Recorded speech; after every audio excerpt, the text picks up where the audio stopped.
Happy summer, everyone. Hope it's treating you very well and you're making the most of the time away from some actual football action in terms of domestic football, of course. Now, we've had a few new Norwich City deals and this sort of thing, following on from Norwich's title success in the Championship, of course, and looking ahead to a season back in the Premier League. So I thought it might be an idea to take you through Norwich City's first team squad and the current contract situation in terms of maybe some things to look out for, but also how it stands at the moment. So bear in mind, today is Thursday, the 6th of June, and that is when we're recording this. So of course things can change, but as things stand, here we are. And it's also worth noting some of these deals of course come with, although they extend at a certain time, the club may well have an option to add another year to the stay of a particular player. Some we know, of course we don't know all the contract details because not everything is disclosed, but as far as we know and as far as is in the public domain, this is where we're at, and it seems sensible to start furthest way back, if we may. So here are the three players who are contracted to Norwich City until June 2023. I won't ask you to think about what you'll be doing come that moment in time, but Max Aarons, Jamal and Grant Hanley are the trio. It's worth noting that all these deals were signed in late 2018, so not that long ago, all fairly fresh.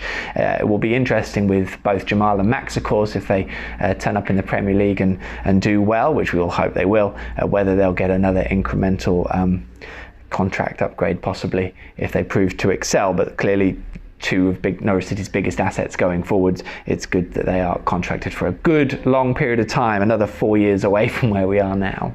Next up to those whose deals run until June 2022. This is a good healthy tranche of players in here. It includes lovely long deals for Buendia and Ben Godfrey, who does also have an option beyond that. Of course, Rio Ferdinand is busy, I think, touting Ben to whoever will fancy taking a punt on him. And I mean, that might be with a view to trying to get Ben a new deal or just a move, who knows? But these things are obviously quite amusing to watch how they play out around and about, of course. But it's good that those two have got nice long deals, and possibly like Jamal and Max, depending on how next season goes in the Premier League, whether they'll earn any sort of improvements will have to be seen. Clearly huge assets for Norwich City, you'd like to think, going forwards, and players who could really prove themselves in the top flight. Philip Heiser's there. We've not seen anything of him, of course, but he actually only signed in January, so he's not long through the door. And we have the new deals, of course, for Tim Krul and Tim Closer, the two TKs, tying them down both for a reasonable period of time given their ages. So I don't think they'll be going anywhere particularly soon now that they've committed. All these deals, in fact, have been signed since last June, so we're not talking about particularly deals that aren't fresh. You know, they've all been there for a fair amount of time. It will be interesting what happens with Ben Marshall, who of course was sent out on loan. He may well come back to Carrow and hope to feature in a way next season, but I just wonder if with that long-term deal there's a bit of value there, and there may be Championship clubs who would fancy taking Ben on. It'll be interesting what kind of speculation manifests itself from those. Louis Thompson in there too, of course, who will be hopefully fit and firing and ready to go next season. He has an option as well as his reasonably long-term deal as well, so all being well, hopefully a bit more to see from Louis Thompson over the next season or two. Onwards then to the end of June 2021, which I guess is where it starts getting interesting, because it sounds like a long time, but you have to appreciate that then during the course of next season they'll be approaching the final year of their contract, and a lot of clubs look at that point at which either we need to tie this person down or we've got to accept that we're going to lose them, and they start preparing for that, be it with getting a transfer fee in when they can, or letting it run down if they feel that they can do that. Someone like Onel Hernandez, he's got an option for another year beyond, so that gives Norwich a bit of leeway. But again, if Onel excels, he's still a good age, it might be one where there's another new deal coming along. Kenny McLean, again, he'll be really eager to prove himself in the Premier League, having done so well towards the end of last season in the Championship. And of course, Timu Pukki too, who has been linked with Benfica. I'm sure there's quite a few teams in Europe who'd quite like Timu on their books. And you imagine in this situation, of course, Norwich have got to manage their means a long way and work out which players they really want to commit to. But any player who starts excelling in the Premier League, that will put themselves in a very good position to get something of an incremental contract bonus maybe going forwards. In terms of the second half of this little group, again, all three, Dennis, Tom and Christoph, have options actually, these three, and you know, some of those have had new deals reasonably recently too as well, so you can't imagine anything particularly changing there once we get into the start of the season, but again, how things develop will be the interesting point, I think. And then we have the ones who are entering the last year of their contract. They are effectively out of contract come the end of this season. There are a couple of options around.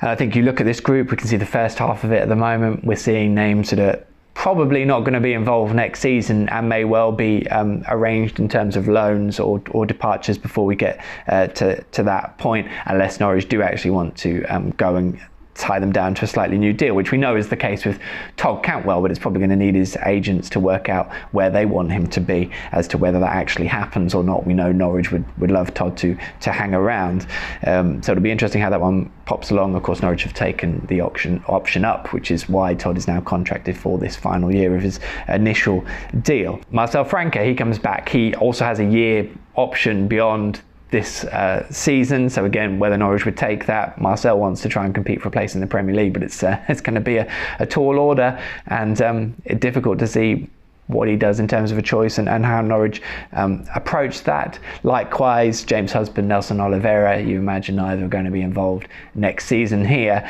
and there's not, it's difficult to hold much value when they've got such short periods left on their contract, but in a way that might not be much of Norwich's concern other than trying to move them on and free up at least some wages and things like that heading into next season. Someone like Sean Raggett, again, probably right for when Norwich brought him in, but now he still has an option beyond next summer. But Norwich have probably outgrown him, and with his injuries recently, he'll just want to go out and get some football too. It would be a surprise if he was someone whose contract got extended beyond where it is now.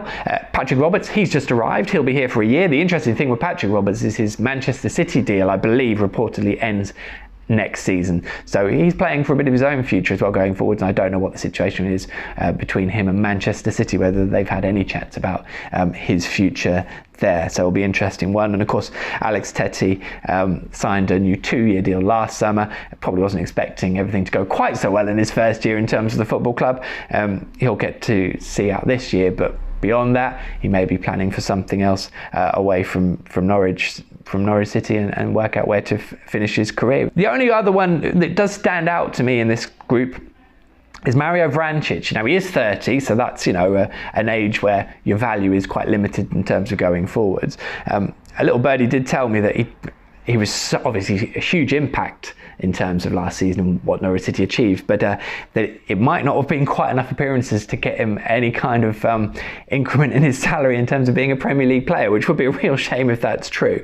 So I think that's why there's clearly a temptation to work on a new deal for Mario going forwards. But if you do sort out a new deal, I believe the rules are that you have to then increment and extend the length of the contract, which would mean adding another year at least, but maybe another 2. That's probably where the negotiations are, but I don't think anyone would begrudge Mario getting a new deal given everything he offered Norwich City last season. What I have noticed is a lovely balance between the group. Sometimes I've looked at this little list I've got and it's all over the place, and likewise you're sweating over players who may walk out and maybe Norwich haven't tied them down long enough. There's none of that here. It's a nicely balanced group in terms of when contracts currently expire, and there's no real sweating because everyone you'd want is tied down for at least another year, and you can sort of build off that. So I think once you've got that all sorted out, it of course makes it a lot easier to work out who you're going to bring in and add to the group, and likewise who you're willing to let go.